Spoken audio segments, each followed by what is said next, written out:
Hey, family. Welcome to Put Your Dupes Up Reactions. You know what I mean? We got another one here for you. I haven't seen it, but this is about Lil Durk, OTF. I can't say it's Lil Durk, but it's OTF, one of his partners. Let's get into it. Don't know much, know a little bit. Let's go.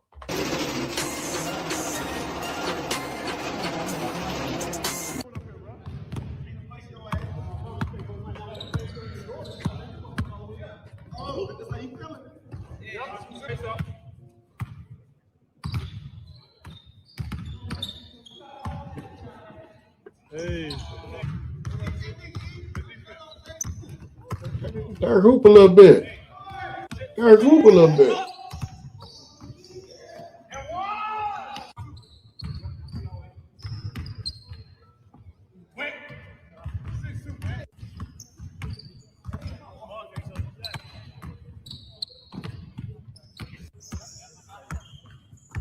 Mm,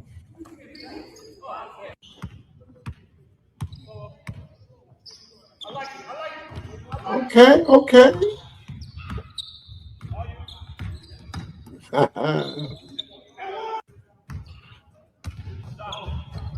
right, It all was right. just before 6 o'clock in the morning when someone driving past Cannon United Methodist Church in Snellville, Georgia, noticed something that made their blood run cold. In the parking lot, lying motionless on the pavement, was a man's body. He wasn't moving, neither was he breathing. And when police arrived and began examining the scene, they realized this wasn't any simple murder, but a brutal execution. Death of a man found shot in Gwinnett County in a church parking lot there. Michael Golden, he was arrested this week and charged with malice murder in the death of Oscar Alexis Cruz. Well, the victim was found dead back in July of this year at a church on Rebgen House Road in Snellville. Police believe he was kidnapped from somewhere else in Lawrenceville before he was killed. Now, according to the affidavit, Cruz was duct taped and shot 17 times. Another man, Raymond Cooper, was arrested in September. The victim had been shot 17 times. His hands were still bound together with duct tape. There was no wallet, no phone, no identification on him. Just a young man who had been brutally killed and dumped like trash in a church parking lot, left there for someone to find in the early morning light. As detectives started investigating, they began piecing together a horrifying timeline. This man hadn't been killed at the church. He had been taken from somewhere else, driven to this location while he was still alive, and then executed in cold blood. But where had he come from? Who was he? And why would someone do something this brutal? This is the story of how a Chicago rapper allegedly committed an unthinkable crime in Georgia, how a father was stolen from his family in the middle of the night, and how the violent world of drill rap reached out from the streets of Chicago all the way to a church parking lot in suburban Atlanta. What really happened in Oscar Cruz's home that night? Why was he targeted? And how did a member of one of Chicago's most famous rap crews end up accused of one of the most brutal murders Georgia had seen in years? To understand how we got to a body in a church parking lot in July 2025, we need to rewind and talk about the world of Chicago drill rap, a music scene that has produced some of the biggest names in hip hop, but has also been plagued by real world violence that often spills over from the lyrics into actual bloodshed on the streets. This motherfucker, this just now. We're gonna get these boys up in mind. This just we already came with a plan to be like future one, album time. You gonna be a crib, you gonna be this, you gonna be everything in the way that it's gonna be big. Ain't looking at nothing small no more. I wear this 5 days straight, we gonna play. Dirt broke. Sloppy. I sell all that shit, bro. I have one car. It's not that I can't get it. It's, I don't give a fuck. I'm not thinking backwards. You came back 10 days back, don't back. At the center of this case is a collective called Only the Family, better known simply as OTF. This wasn't just a record label or a group of artists who happened to work together.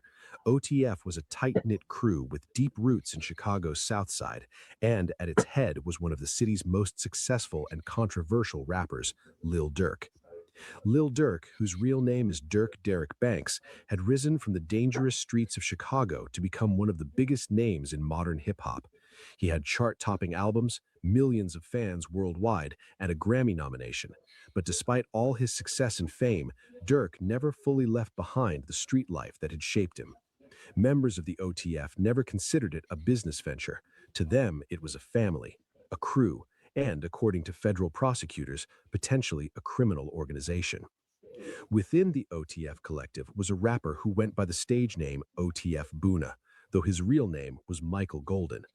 Boona wasn't as famous as OTF Lil Boona. Durk, but he was a loyal member of the crew, someone who had been with OTF for years and was considered one of Durk's closest affiliates. To understand Boona's role in what would eventually happen to Oscar Cruz, you need to understand his history and the violent incidents that had already marked his time in the rap game. On March 21, 2021, a shooting erupted in the parking lot of Cumberland Mall in Atlanta, a popular shopping destination. It was the kind of incident that sends shoppers running for cover and makes national news. Gwinnett County Police are looking for a gunman who shot and killed someone at a church parking lot this morning. Central Gwinnett County Bureau Chief Matt Johnson's live near Snellville. Matt, neighbors were actually surprised they didn't hear any gunshots. And Gwinnett County Police detectives spent hours combing through this church parking lot behind me, looking for clues in a homicide. It was a startling scene for a lot of people nearby, and neighbors tell me there's a lot of questions about how this happened and why. My husband was driving, it was around 7 a.m. leaving to work, and he actually saw the body and saw the officers, and he stopped and he was like, you know, should we be worried? What makes this mystery even more puzzling is what Abby Gonzalez and her neighbors say they didn't hear at around 6 o'clock Tuesday morning. No gunshots, no screams, no sounds of violence that would explain how a man in his 20s ended up dead with a gunshot wound. I have two little ones in the house, and we're always outside here in the church, so it makes us, like, you know, feel scared a little bit. We do not believe there's any association with the church itself. Thankfully, it wasn't like when the kids were around or anything, but we know that we've been living here for 3 years and nothing like that has ever happened around here, so we're a little like calm about that. And after being closed for today, the church plans to reopen for families tomorrow. Police have not yet identified the victim as they work to notify his family. When the gunfire stopped, a 6-year-old boy and an adult man had been shot and wounded. Thankfully, both survived, but the incident sent massive shockwaves through the community. According to police reports and witness statements, Boona was directly involved in that shooting. Witnesses said he jumped out of an SUV and opened fire at another vehicle in what appeared to be some kind of targeted attack or retaliation. In his rush to escape the scene, Stop it, that ain't even real a weight. critical mistake that would eventually lead investigators directly to him. He dropped his cell phone right there in the Unlock parking them lot. arms. It took investigators Cheating. about a year, but in 2022, Boona was arrested and charged in connection with the Cumberland Mall shooting. The evidence against him was strong, particularly with his phone linking him directly to the scene.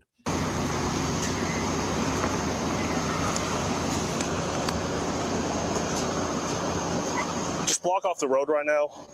We'll approach it. Also, don't say anything about the 39 from Gwinnett.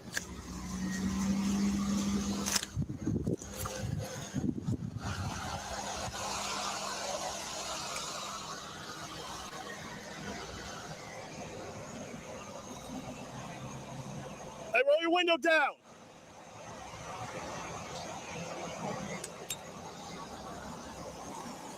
Hey, Bo, your windows are dark. Put both hands up on steering wheel. Okay, Bo. Your windows are dark as hell, bro. Yeah, It's fine. You got an ID? yeah, Hey, whoa. That's fine. Look, you ain't got it with you? no, I just never. That's fine, bro. I'm going right there get something to eat. We're right there, get something. Okay, perfect. Just hang tight. No weapons in the vehicle? Okay, perfect. Hold on. I'm not touching my phone. No, that's fine. That's fine. Our buddy's gonna come around to that side, and then he's gonna get you out since you ain't got ID or anything like that, okay? You ain't weapons on you? Yes, sir. You mind hopping out for me, please? Yes, sir. Now, you can open the door. I don't want to do nothing. You got your seatbelt on? Yeah. At 38 Cherokee. We're code 4 out here. You can go ahead and lift the radio and just let SO know we don't need assistance anymore. Yeah, we got windows. Your tag's also expired. Okay. Yeah. What's talking about, the tag right there? So that tag comes back to the BMW, Bo. Them tag up to the BMW? Yes. Come back over here. Wow. That's why I pulled you over. Wow. Okay, hang tight right here. Yeah, so that comes back to BMW. Is this your vehicle? That's my cousin. It's your cousin's vehicle. Yeah, it's everything in the registration there. Can I search you just make sure you ain't got nothing on you? What's all in here? Your keys?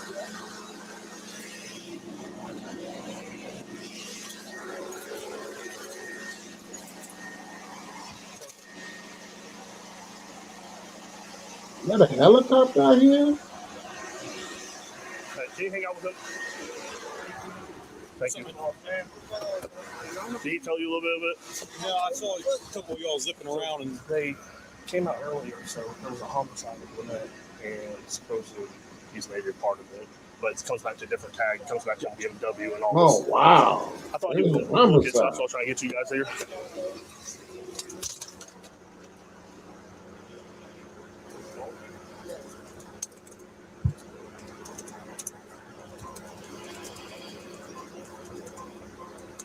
Yeah. He's about to be. Thank you. Bye. Love you guys. Yeah. No, I know. I know. Bye.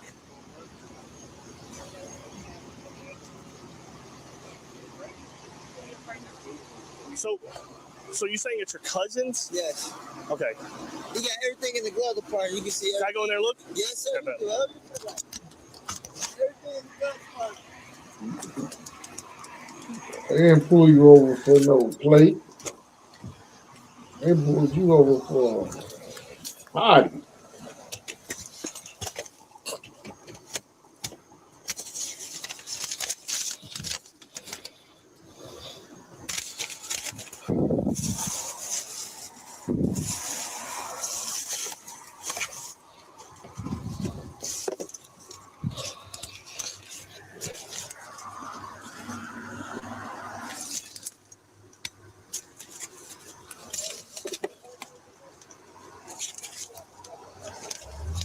Facing serious prison time, Buna made a decision that many defendants in his position make. He accepted a plea deal. Buna pleaded guilty to the charges and was sentenced to 8 years in prison. But Buna didn't end up serving anywhere near that full sentence. After serving approximately 2 years behind bars, he was released on probation sometime in 2023. This meant that Buna was walking free, but he was far from having a clean slate. He was on probation, which came with strict conditions. He had to check in with his probation officer regularly. He had to stay out of trouble. And crucially, as a convicted felon, he was absolutely prohibited from possessing any firearms under both Georgia state law and federal law. Violating any of these conditions could send him right back to prison to serve the remainder of his original 8-year sentence. For a while, it seemed like Buna might be trying to stay on the straight and narrow. He was back making music with OTF, appearing in videos and on tracks with his crew. Life seemed to be returning to some kind of normal, even if he was living under the restrictions of probation. But then, everything changed in October 2024, when news broke that would send shockwaves through the hip-hop world and allegedly set off a chain of events that would lead directly to Oscar Cruz's brutal murder. My heart was pounding, as crazy as it sounded. Nigga, I used to fuck with in a hood.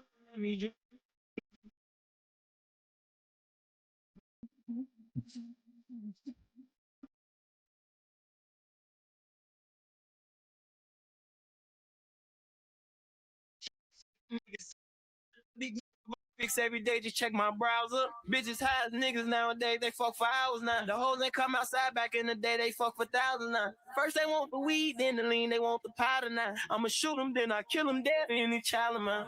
One of my brothers popped too many pills, can't come around me high. When I was down, you went on my side, can't come around me now. Thought you was slick, I seen that shit come from 1,000 miles. I sat in the courtroom for a day, I seen 1,000 trials. On October 24, 2024, federal prosecutors announced that little Durk had been arrested and charged with conspiracy to commit murder for hire.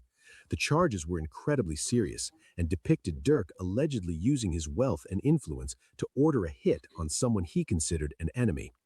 According to the federal indictment, this wasn't just street beef that got out of hand. This was allegedly a calculated, planned assassination attempt. The charges originated from an incident on August 19, 2022, when a young man named Savia Robinson was shot and killed at a gas station in Los Angeles. Robinson wasn't just a random victim. He was the cousin of rapper Quando Rondo, someone who had been involved in an ongoing and deadly feud with Lil Durk and his crew. The feud traced back to November 2020, when Lil Durk's close friend and fellow OTF member King Von was shot and killed outside a hookah lounge in Atlanta following a confrontation with Quando Rondo and his crew.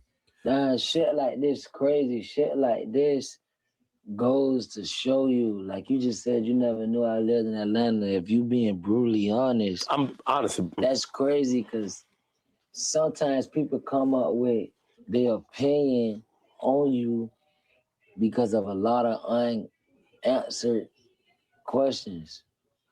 A lot of things left unanswered that they like. Who would have ever knew that something that simple, like you didn't know I live in Atlanta, but in my eyes, it seemed like, damn, you should know that I'm from Georgia. If I blow up and make it and rapping in any city in Georgia, of course I'm gonna expand and move to Atlanta, cause you got people from way across the country. Everybody go to Atlanta. Want to move to the A, and I'm right down the street. Von's death devastated Lil Durk and the entire OTF family. Von had been more than just another rapper in the crew. He was Durk's best friend, his brother, and losing him left a wound that never healed. According to federal prosecutors, Lil Durk allegedly spent the next 2 years plotting revenge against Quando Rondo for his perceived role in King Von's death. The indictment alleged that Durk put money up for a hit, essentially offering a bounty for someone to kill Quando Rondo. When the actual hit went down in Los Angeles, the shooters allegedly missed their primary target and instead killed Robinson, Quando Rondo's cousin, who happened to be with him that day. 5 other OTF affiliates were also charged alongside Lil Durk in the murder-for-hire conspiracy. All of them pled not guilty, and Durk's trial had been delayed multiple times. But regardless of the eventual outcome in court, the arrest itself had immediate and dramatic consequences for OTF as an organization. With Lil Durk locked up and facing potential life in prison if convicted, OTF was suddenly without its leader, its main source of income, and its organizational structure. The crew that had operated like a well-oiled machine with Durk at the helm was now scrambling to figure out what came next. Money that had been flowing from Durk's successful music career suddenly dried up. People who had been getting paid and taken care of by the OTF organization were now on their own. For someone like Boona, who was already struggling with the restrictions of probation and trying to rebuild his life after prison, Durk's arrest was a catastrophic blow. He was part of a crew that was now in chaos, and according to some theories, this desperation might have been what led him to make the worst decision of his life.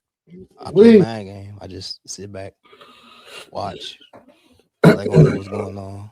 Oh, he just said this about Durk. That's what Durk post. India. Some shoes. I'm not falling for that shit. Like, I know it's not like. Why don't you engage? Because a lot of people engage because that conversation back and forth. Like, for example, if you tweet somebody who they think you don't like right now and say, "Fuck you when I see you," you dead. The people behind me, the knowledge I got behind me, the leaders I got behind me. I try not to get into it with people. Like I'm trying to turn all the hate to love. So, cause it's like I know certain niggas I just can't take serious. Like I know, like I can show you receipts. I can show you a DM from a motherfucker like your brother threw his whole life away. I'm gonna make a motherfucker say sorry. I'm gonna make him say sorry. And he ain't mean to say that. That don't go. I got all that. But it just be like, post it for what? I'm trying to get $1 billion, close to all it. Gone. All out. So me posting you saying you don't want no problems after you know what I'm saying? But to understand why Oscar Cruz became a target, we need to talk about who Oscar was and why 2 violent criminals would break into his home in the middle of the night. Oscar Alexis Cruz was a 28-year-old father living in Lawrenceville, Georgia. Known to his friends and family as Oz, Oz was described by everyone who knew him as a devoted father who loved his young son more than anything in the world.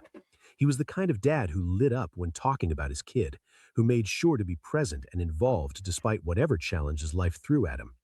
He lived in a house on Gin Blossom Circle with his wife and child, trying to build a stable life for his family in what should have been a safe suburban neighborhood. He worked hard, took care of his family, and by all accounts was just trying to live a normal life. There's no indication in any of the police reports or news coverage that Oscar was involved in gangs, criminal activity, or anything that would explain why he became a target for such extreme violence.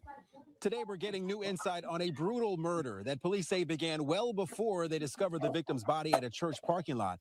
A detective testified that armed robbers actually sent a chilling message to the victim's wife right before the murder. A Gwinnett County judge heard chilling testimony about how police say Raymond Cooper worked with 3 others in a deadly home invasion that left the father shot 17 times. A detective said the suspects delivered a terrifying message to the wife of Oscar Cruz. They told her this would be the last time that she saw her husband and to kiss him goodbye. Police say Cooper and 3 suspects met Cruz at a Waffle House on July 22nd at around 1 a.m, where he got into their car. Investigators say the suspects became violent when they took Cruz to his home on Gin Blossom Circle, where the 28-year-old's wife was showering. His hands were bound with duct tape, and there was a male pointing a gun at his head. And she was made to get out of the shower and come downstairs. Authorities say 2 armed men stole $3,000 and possibly drugs from the home.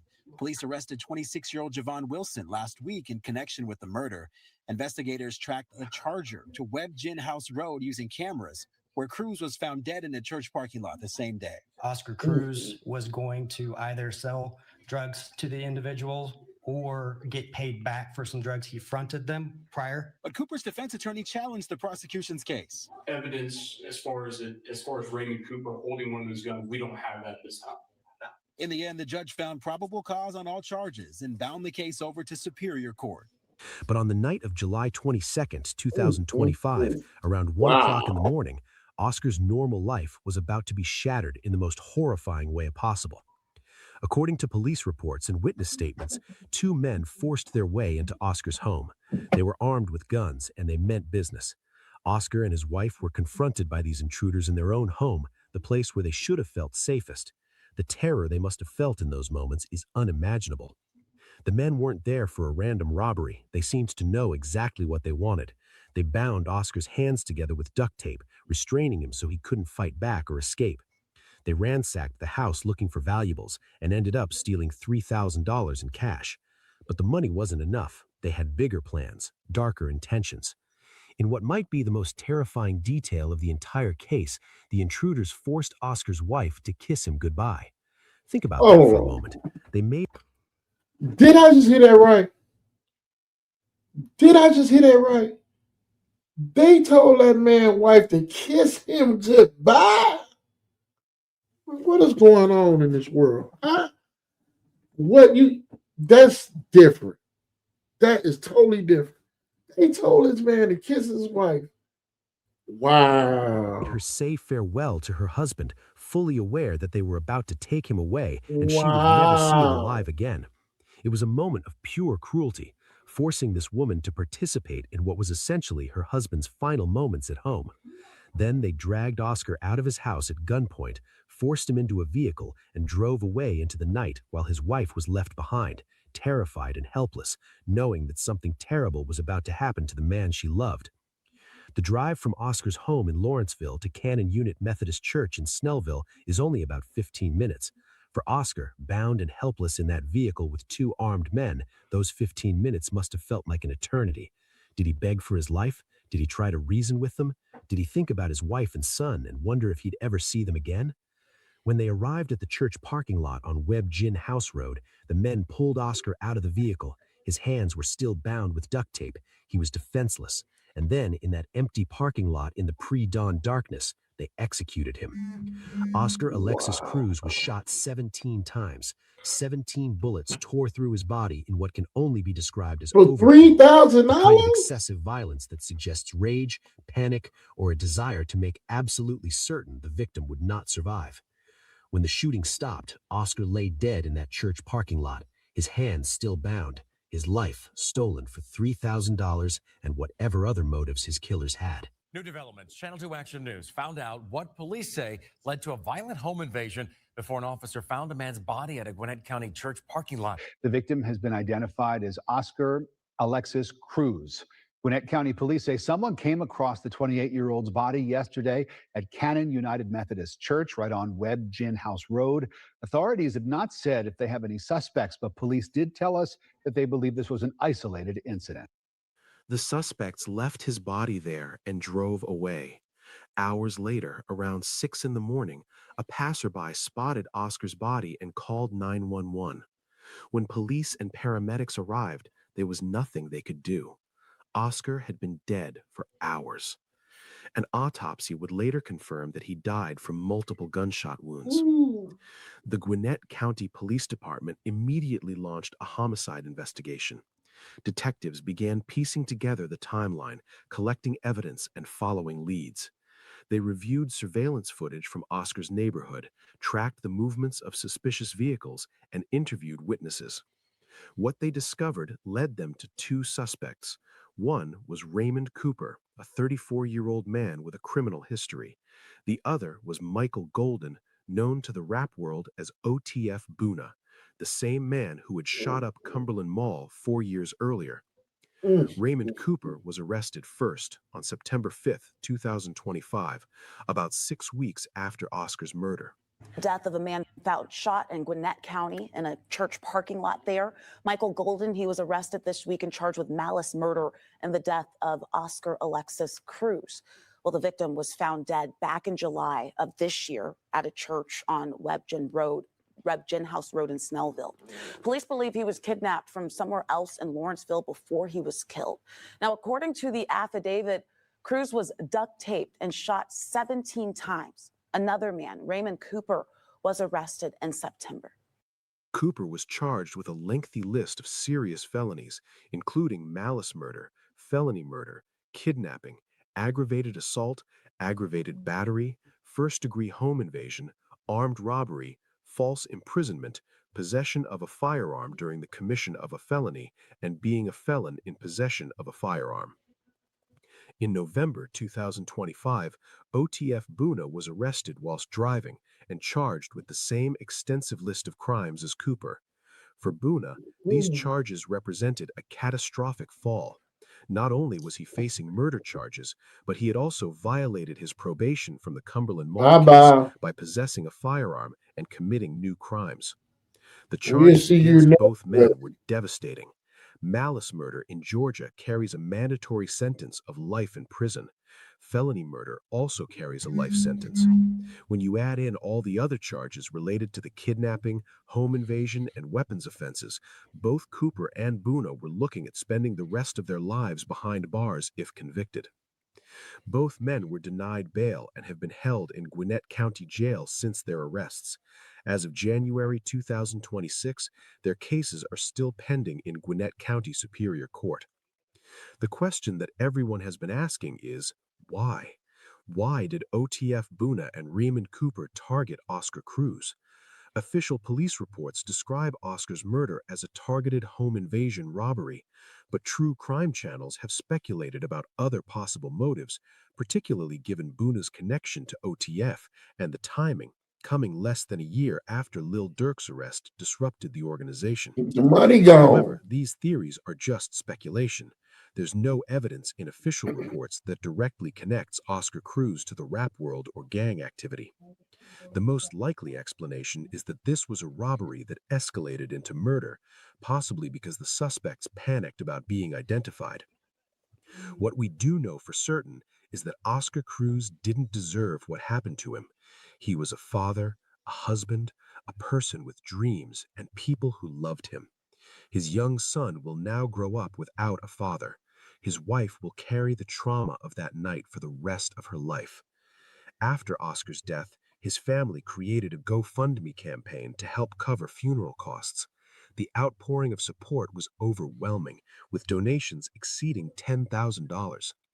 The fundraiser described Oscar as a devoted father whose life was stolen far too soon. This case highlights the ongoing problem of gang-affiliated violence spilling over into communities across America. It shows how the world of drill rap, which has produced incredible music, is also inextricably linked to real-world violence that claims real lives. It also raises questions about the criminal justice system. Boona was convicted of a shooting that injured a child, sentenced to 8 years, but served only 2 before release. Less than 2 years later, he's accused of murder. Should he have been released so early? Could better monitoring have prevented Oscar Cruz's death? As for the connection to Lil Durk, there's no evidence that Durk had anything to do with Oscar's murder. Durk was in federal custody at the time. The speculation about OTF's collapse contributing to Boona's alleged crime is just that, speculation. May Oscar Alexis Cruz rest in perfect peace. He deserved to watch his son grow up. He deserved to grow old with his wife. He deserved safety in his own home. Instead, his Wow. life was stolen in the most brutal way imaginable. Family, I'm going to say this here. That was ridiculous. They took that man from his wife and told him he ain't never come back, give a kiss, took him to the church, unalived him with 17 of them. That's harsh. That's the money gone. Little Durk locked up, and I guess they need money. That's what it looked like to me. But that's my personal opinion. Until next time.